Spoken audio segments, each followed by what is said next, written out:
Hello everybody, Alexandre Belmar, very happy to be with you again to present you a new podcast animated by Kenny Dialogue. This week we'll start a new series about mobile technology adapted to condition of person who are visually impaired.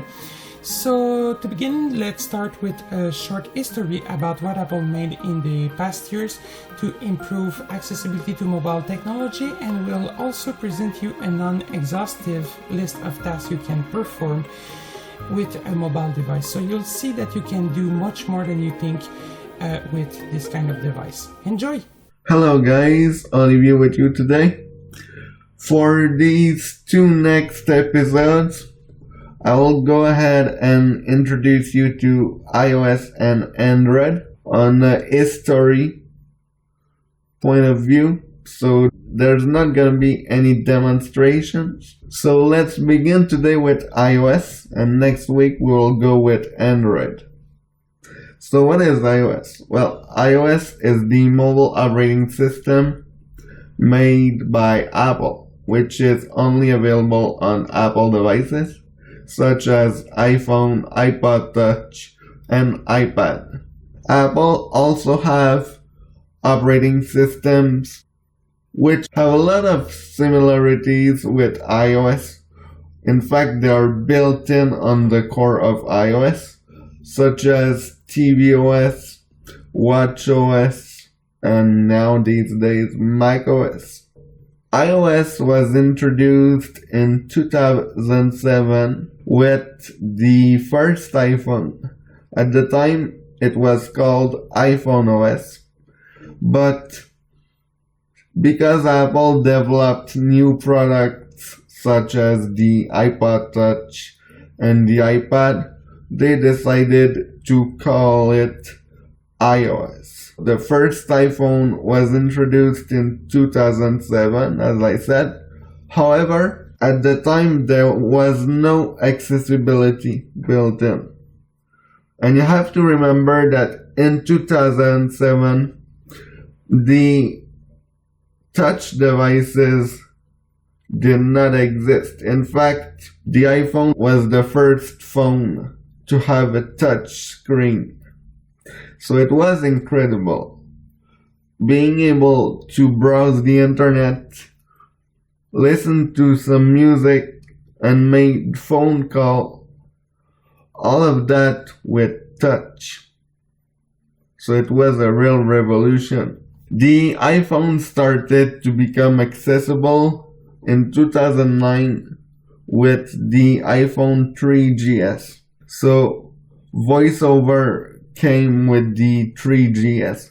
For those of you who don't know what VoiceOver is, it's basically a screen reader which allows visually impaired people to use Apple products.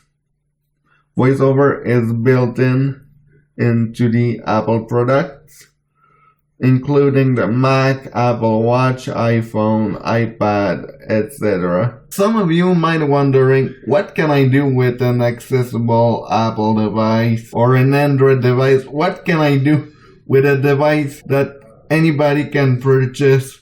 You know that it's not specifically made for visually impaired people. What can I do with it? Well, I will give you a few examples. You can read your emails. So even if you don't have access to a computer, you can still read your email and answer them. You can also text people you like. You can text your family and friends. You can call them.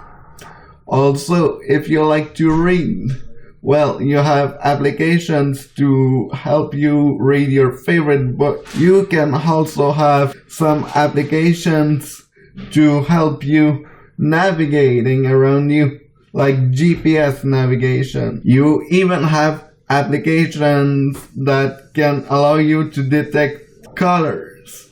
Or even there's an app called Be My Eyes, which basically allows you to get in contact with a sighted person.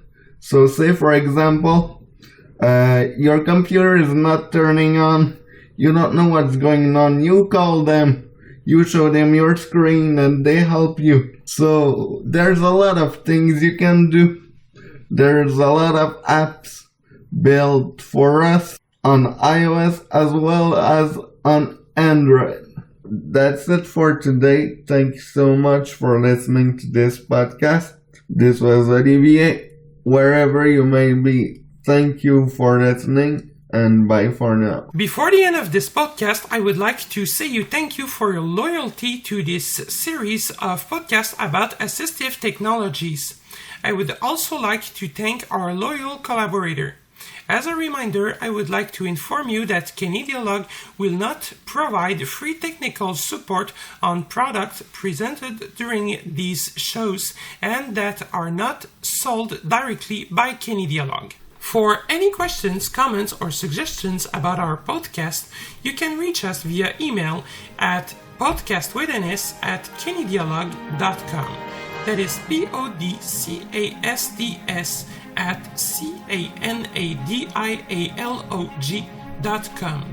You can reach us by phone using our toll-free number at 1-888-730-0003 extension 555. Again, 1-888-730-0003 extension 555. I also invite you to visit our website, which contains a lot of useful information at www.canadialog.com www.canadialog.com. You can also visit us on Facebook, Twitter, and YouTube. Thanks for listening.